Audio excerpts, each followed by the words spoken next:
The lists are extremely similar. The differences are all in the details. The big numbers is that Ross has Lambhole Pacifist in his main, and Chris Andersen does not. So let's pop in and watch these players battle. Yeah. Ross is 7-1. Chris Andersen is 7-0-1. Both players are going to start off with some tapped lands on turn 1, but Ross is going to come out of the gates with a Sylvan Advocate on turn 2. It's real important to have a 2-drop in this mirror. Yeah, and so Ross has the Lambhole Pacifist, whereas Chris Andersen is playing Selfless Spirit. Selfless Spirit, the fact that it's a flying attacker is quite relevant. Lambhole Pacifist hits quite a bit harder, but because it has Defender and requires you to have a creature with 4 power or greater, sometimes it doesn't hit as frequently. And the other thing worth noting is Selfless Spirit is a great way to flip your Avacyn as well as protect your board from your opponent's Avacyn flipping. So I think that just based on the deck lists, it looks like Ross Merriam's list has a little bit more brute force when it's curving out, but I think Chris is going to be a little bit more advantaged as we enter the mid and late game because he's going to have a bit more flexibility than Ross has. Also, Ross has Bounding Krasis, and Andersen has more Tireless Trackers. All right, well, Chris Andersen does have a Sylvan Advocate on turn 2, but Ross is going to be able to curve right into a Thalia on turn 3. That's going to be very good for him. Yeah, and Thalia is great in this mirror. Chris Andersen has some really nice Mirage lands in his hand. All right, so his Canopy Vista is going to enter the battlefield tapped, even though he has some basics because of Thalia. That Duskwatch Recruiter is also going to enter the battlefield tapped because of Thalia. And Thalia into Reflector Mage, just backbreaking. I mean, what is Chris to do here? And so one of the things that's interesting about a mirror is so often people will try to go a little bit bigger than their opponent in a mirror. But sometimes if you know everyone's trying to go a little bigger, you can actually get a big edge by going faster. This is something that I did with Abzan Aggro a lot. Everyone was trying to go bigger with Wingmate Rocks. I just never played any 5-mana spells. And this seems to be what Ross is doing in this mirror. And it's going well for him this game. All right, well, Chris Andersen is not able to play that Sylvan Advocate because of the Reflector Mage, so we have to change up the turn. He is going to play a Selfless Spirit and pass the turn back to Ross. And even though Ross has missed his 4th land drop, looking like 2 turns in a row now, he still just has a phenomenal situation. All right, well, Ross is going to attack with his team, and Chris is going to put Duskwatch Recruiter in front of Thalia and then give it Indestructible from the Selfless Spirit. That is a pretty big play, and I wonder if Ross just missed that, as he does have a Reflector Mage in hand, so he could have, cleared the way for his creatures. Yeah, I would have liked to have seen Ross do that. Also, I think that Thalia is very valuable. It's just a great, great tempo play. But it looks like Ross is more interested in tagging that Sylvan Advocate with his Spell Queller so that he can continue attacking with his 2/3s. The problem here, though, is that Chris has a Spell Queller himself. So Ross is going to try... Oh. He's going to try and Queller the Advocate, and Chris is going to Queller the Queller. And this is the Queller on Queller action certainly get messy. All right, so Chris is going to pass the turn back to Ross. Looks like he found a 4th land, but it will enter the battlefield tapped since he has an Evolving Wilds. And Ross doesn't have as many Tireless Trackers as Chris does, but he does have some, and I think he has one in his hand. A pretty nice play would just be to play Tireless Tracker and then play that Evolving Wilds, cracking it, getting 2 clues, which is pretty powerful. He could also just Reflector Mage his opponent's Spell Queller to get his Spell Queller black. And that's what he's going to do. So he's going to Reflector Mage the Spell Queller. He's going to get back his, play an Evolving Wilds, and pass the turn. Ooh. Dromoka's Command. That card is always real good. Yeah. I started playing 4 copies of that card as soon as it was printed, and I'm not going to drop from 4 copies until it rotates out. I would also like to play Dromoka's Command in Modern. I think that card is just great. It just does way too much for only 2 mana. Yeah. Also, just having a removal spell that can also protect your threats. Like, I really like this about Valorous Stance when it was in Standard. It just makes it so that you can play to the board, but also protect your board when you're ahead, which is something that you don't often get out of a card. Well, Chris is going to attack with his 4/5 Sylvan Advocate, and Ross is going to put 3 creatures in front of it. Chris is going to be able to use Dromoka's command to put a counter on his Duskwatch Recruiter and fight off one of the blockers, which will then allow Sylvan Advocate to kill another blocker and still live. And Chris is just going to add another 4/5 to his battlefield. And I think with the way the original draws lined up, Ross was in a very good position to take the initiative and run with it to victory, but the fact that he missed his 4th land drop meant that he's just been playing 1 spell a turn. Chris has been able to hit 2 spells a turn for a couple turns now or more, and he's been able to catch up on tempo, and now we're at a point where he just has a bigger board and more stuff. Yeah, the big misstep that I think happened was when Ross just attacked the Thalia into the ambush and didn't realize that its Selfless Spirit could save the blocker for it. That Thalia would have gone a long way towards making the mana disadvantage not be as prevalent, because even though Chris is casting multiple spells a turn, they're into the battlefield tapped and not able to play defense. Yeah, I would have liked to have kept the Thalia around also, but I don't want to say for sure that it was a mistake. Ross is a smart player. He probably knew what he was doing. Oh, now this is a really big deal. Now that Chris has caught up and basically stabilized the board, playing something like Nissa is perfect so that he can actually profit in this board stall. Now Ross does have an advantage in the air with that Spell Queller, and Chris is down to 9, so he might be able to ride that to a victory. Nissa Vastwood Seer is going to come down, though, find a forest out of Chris's deck. Yeah, Nissa's going to be drawing extra cards, soaking up damage from the Spell Queller. You know, I would be surprised if this Spell Queller actually killed Chris.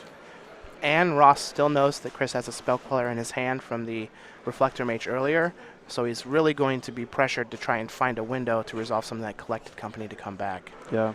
Chris can also activate his Dustwash Recruiter if he doesn't see a good target for Spell Queller. So...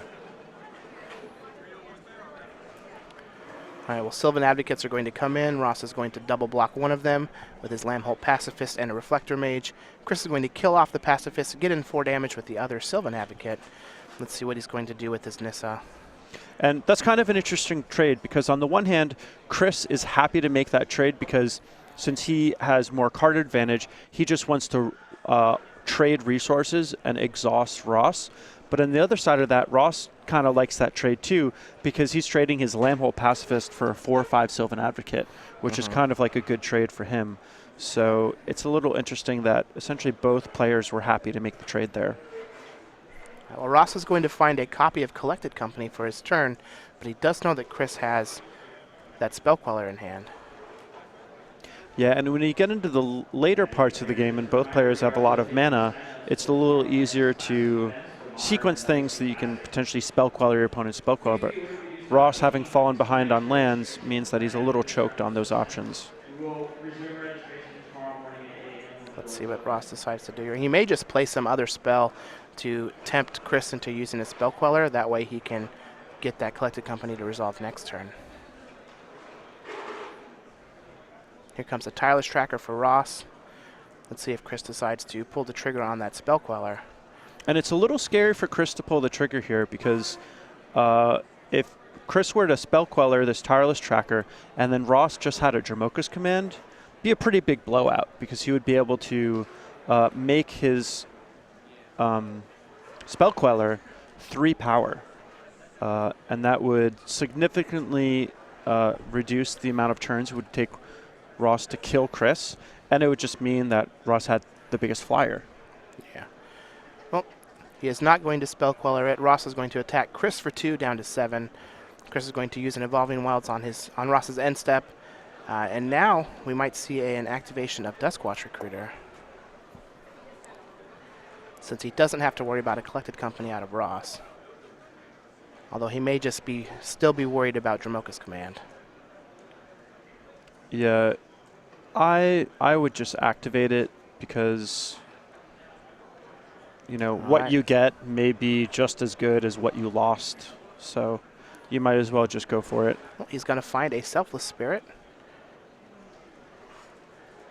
I think that was an Andersen.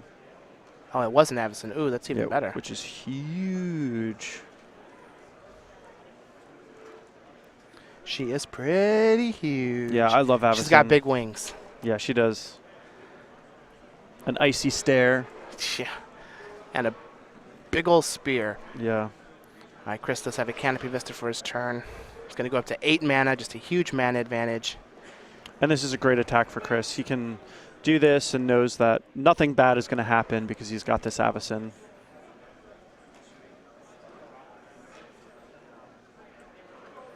And he has enough mana to where he can Andersen and Spell Queller, which is real important. Does he really? Yeah, yes, he has up to 8 mana now. Wow. Still has the Nissa that he can activate for some more options. But I'd actually like to see in the Nissa Plus pre-combat. So here's an Andersen.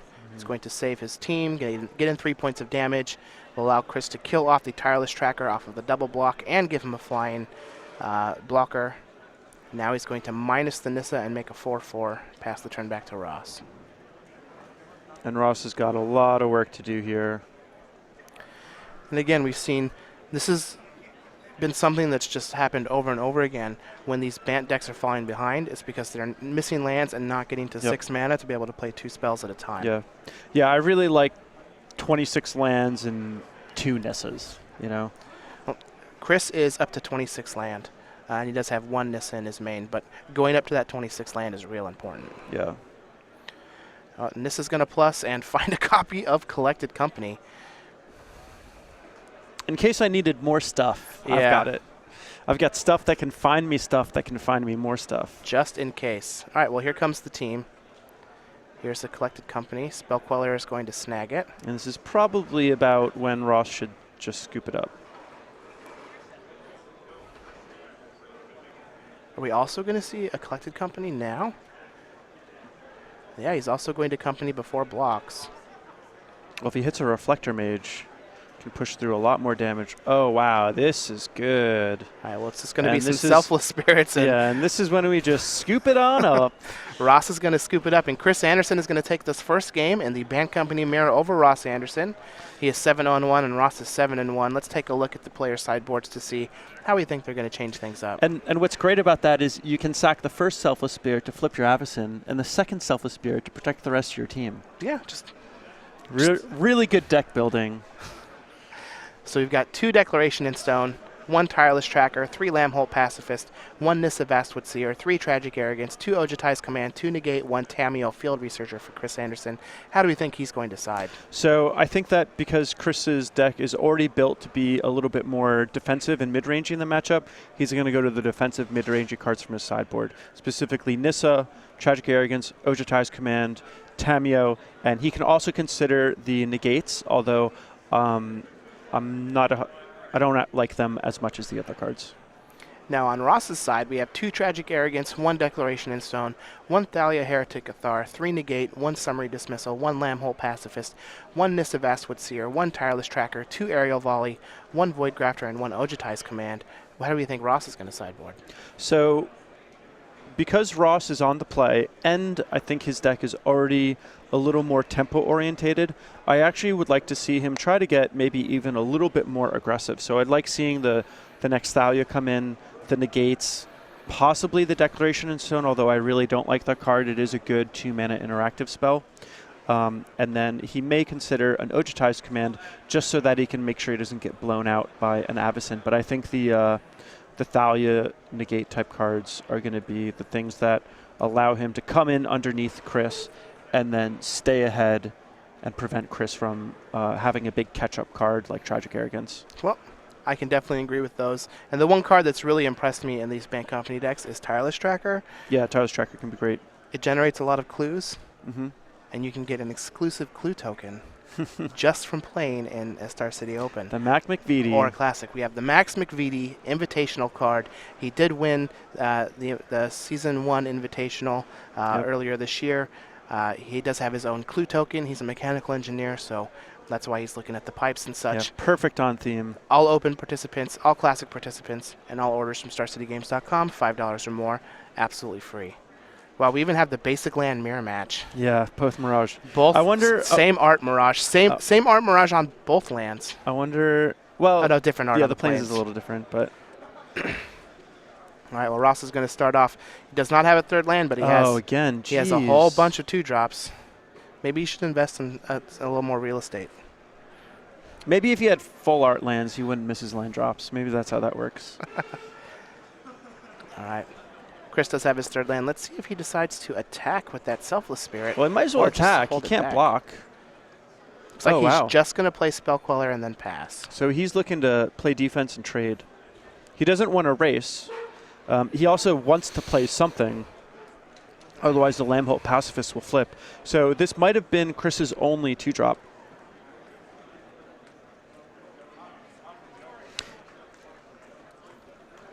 Looks like Ross does not have another land. He is going to send in his Sylvan Advocate, though. Let's see if Chris takes the damage or double blocks. I think Chris wants to double block. With Ross being behind on lands, Well, we are going to double block. The Selfless Spirit is going to bite it. Ross does have an Evolving Wild, so he did find his third land, and a pass is going to transform that Lambholt Pacifist into a Lambholt Butcher. So now we've got a 4/4. But here we have Tamiyo. Now he's going to tap it down and get in for some damage. Lands? No, only non-land permanents. Oh man, that would be so good. You just go, oh man, just tap your lands down. They don't untap. You are a cruel man, Andrew. That would be Boss. sweet. Wow. I'd play that card a lot more if it could do that. Tamiyo is great though, and this is sweet. We're going to be able to see its power really get showcased. Yeah, the board is pretty anemic, but there are enough threats to where Chris will be able to use the minus on Tamiyo to lock things down for a bit, and then next turn the plus is going to allow him to draw a card from the Spell Queller attacking, and then pseudo lock down one of Ross's threats by making it so that he draws cards if it deals damage. Yeah, one of the things that's particularly notable about Tamiyo is she works particularly well with vigilance creatures like Sylvan Advocate and Avacyn, because the -2 or the +1 effect persists for multiple turns, and so you can potentially draw a card off of the creature attacking and blocking. Speaking of Archangel Avacyn. Yes, speaking of which, it looks like Chris is just going to play his own Nissa. It's going to allow him to get some lands. And I believe he has a Dromoka's Command in his hand, so this could be pretty bad. He's going to be able to kill Ross's Nissa, get in some damage, draw some cards, and flip the Lambholt Butcher back to a Pacifist. Yeah, quite nice. Wow. Are we going to get a plus on Tamiyo? Those two. Chris is going to get in for 3 and draw a card. This looks like a bloodbath. Yeah. Chris has got the broadsword out, and Ross is defenseless. But he does have 4 lands now, so Collected Company is open if he happened to keep them in. And it looks like he did. Yeah, I think Ross is 100% on Collected Company. I could see Chris being someone who would trim the Collected Companies, especially because he had so many big, powerful spells. You don't like Collected Company and Tragic Arrogance are a little counter-synergistic. So whenever you see Tragic Arrogance on a Bant Company sideboard, you could probably assume that at least they're considering trimming their Collected Companies. All right, well, Ross does not pick up a 4th land, but looks like he does have a copy of Collected Company, so he can just jam it now if he wants. Yeah.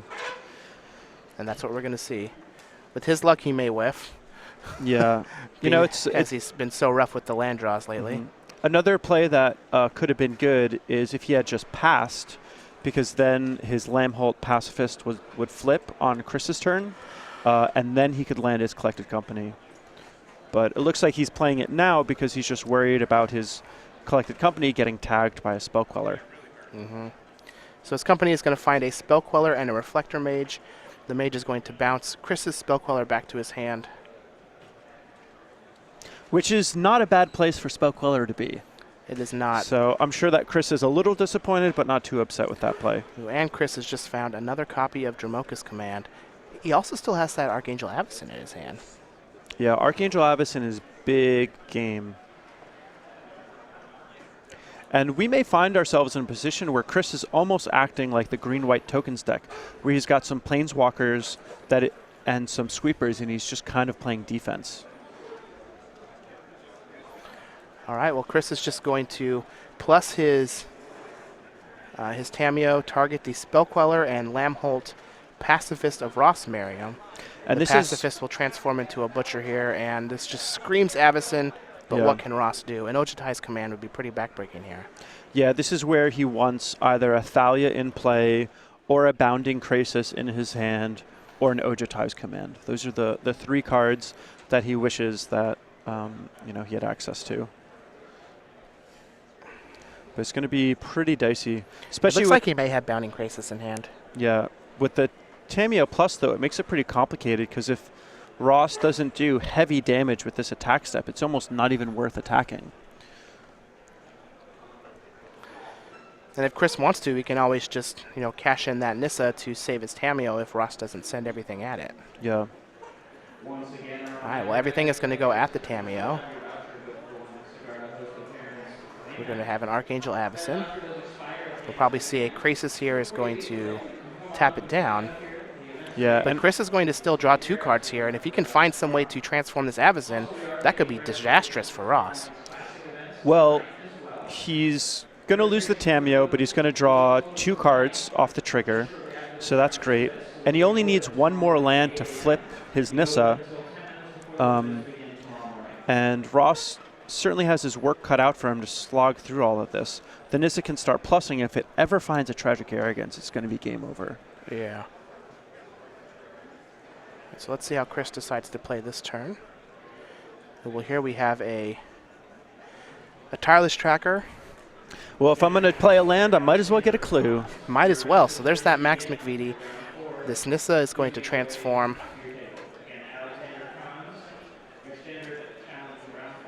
And I do plus find a Reflector Mage. Yeah, quite good. Chris is working with a ton of resources. Jeez. Man, that Tamiyo drawing 3 cards and locking everything down and soaking up, So one nice play here would be to Dramoka's command, put a +1/+1 counter on the Tireless Tracker, and have it fight the Lamholt Pacifist, because then the Avacyn would flip and mop everything else up. And that would essentially be a 2 for 4 in addition to flipping the Avacyn, which is pretty nice. Mm-hmm. And there's... he could even cash in his clue and put the counter on Avacyn and then make the Tireless Tracker fight. So if he did that, the way that the triggers would work, it would be Ross's turn, the Avacyn flip, and the Butcher would be on the stack, and it would be active player and then non-active player. Well, but when it flips, it'll still have 3 damage on it. So it also his Tireless Tracker would be a 4 power, so it would kill off the Butcher and trade off itself, and then the counters on the Andersen. But it looks like he's going to kill the Krasis instead. He's going to transform back the. Yeah, and he just assumes that this is enough defense. He doesn't need to flip his Andersen right now. Yeah, I've got a 5/5 Andersen. Got this big old Tireless Tracker that's going to generate even more value alongside this Nissa. And Ross has a full grip of cards, but they all cost 3 or 4 mana, and he's not able to play 2 things in one turn. Yeah, the story of Ross's game, for this game and the last game, has just been missed land drops. Like I said, it's just the easiest way to fall behind in the Bant Mirror. It looks like Ross is on 25 lands. Yes. Whereas Chris has gone up to the 26th. Yeah, and Chris has the main deck Nissa. Well, I guess Ross does too. But Chris actually has an extra Nissa. Yep, an extra one. And Ross does too. Card's great. So they're equal Nissas. Chris has 1 extra land in the main deck. Granted, 1 extra land isn't going to statistically make a huge difference. But it's just karmic justice for Ross falling behind on lands, obviously. Yeah, and Ross has just got all this stuff, and he can't cast all of it. If you could just unload his hand, he would be, on equal footing or ahead. But without the lands, he just can't do it. And this is all without casting any collected companies from Chris's side. Yeah. It could just be that he even boarded them out, but he's interacting pretty well and building a pretty sweet board. Yeah. And so Ross is just going to pass the turn back. He's going to transform his Lambholt Pacifist into a Butcher. Chris is going to draw another Reflector Mage. Yeah, and this is where Chris is going to be able to start closing out the game. +1 Nissa is going to find a Sylvan Advocate. He's going to get a clue off of his Yavimaya Coast with the Tireless Tracker. And with this Dromoka's command, Chris can potentially just blow Ross out of combat. A Reflector Mage is just going to make that even easier. And we'll see what Ross can muster. Because Ross left 4 mana open, Collected Company and Spell Queller have to be on Chris's radar. So I'd expect Chris to go about this in a way where he's picking and choosing what he wants to get Spell Quellered. Yeah, so it looks like he just allowed the Spell Queller to hit the Reflector Mage. He's going to Dromoka's command, put a counter on the Tireless Tracker. Avacyn is going to fight the Spell Queller. He'll get back Reflector Mage. And having the Avacyn do the fighting is a great idea because there's no way Avacyn is going to be able to lose in combat or even die because it's a flying attacker, and this Tireless Tracker could crash in if Chris wanted it to. All right, well, and Avacyn's just going to attack in for 5. That's going to put Ross down to 5. And then Chris is just going to pass the turn back. He's going to leave up Spell Queller. He's able to cash in some clues if he needs to, and this does flip that Butcher back to a pacifist. Yeah, and Ross only has access to Spell Queller and Avacyn as flyers. He can't recast the Spell Queller because of Reflector Mage. So it looks like Ross is kind of dead here. He could Dromoka's command fight the Avacyn if he does nothing this turn and flips his Lambholt Pacifist. But all right, well, there's the Sylvan Advocate, which Chris will allow. And then Ross is going to play a Prairie Stream and pass the turn back. So I believe Ross is just dead on board here and that there's nothing he can do. But we'll see if he has some sort of secret tech that I'm not realizing. Nissa's going to plus, find another Nissa. We'll get a couple clue tokens. Avacyn's going to attack. Queller's going to counter it. And Chris Andersen is going to take this match over Ross Merriam. He's going to move to 8-0-1. Ross is going to fall to 7-2. Both players are still going to be in day 2, but Chris is going to be extremely live to top 8 this event. Yeah, for sure. It's nice to see the captain of Team Card Hoarder doing so well, especially with essentially what is the Card Hoarder namesake deck.